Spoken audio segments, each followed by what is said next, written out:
rincón de mi patria donde más fuerte vive el dolor, donde se siente el cansancio por tanto tiempo de injusticias, donde una raza de hermanos nobles y humildes de gran valor fueron motivo de abuso, mentira, muerte y explotación.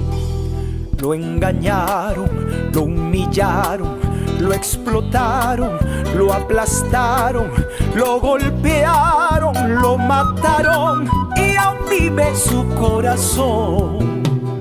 Pero al tiempo se han cansado del abuso, del silencio, y alzan voces que se escuchan, Ayacucho corazón.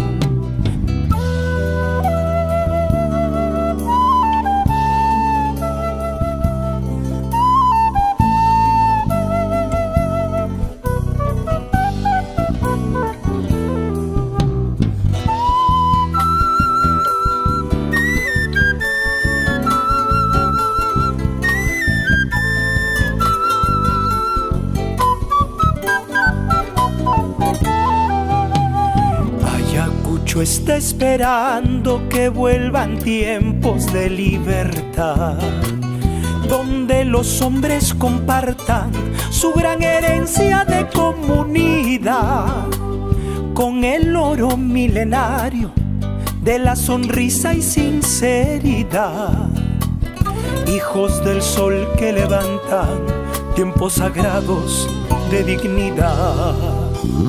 Lo engañaron, lo humillaron, lo explotaron, lo aplastaron, lo golpearon, lo mataron y aún vive su corazón. Pero al tiempo se han cansado del abuso, del silencio, y alzan voces que se escuchan, Ayacucho corazón. Lo humillaron, lo golpearon, lo mataron, pero aún vive su corazón.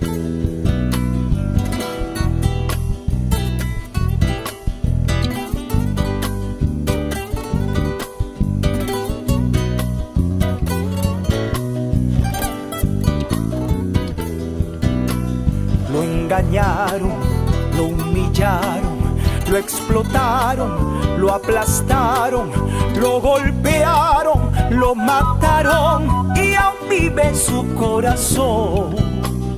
Pero al tiempo se han cansado del abuso, del silencio, y alzan voces que se escuchan, Ayacucho corazón.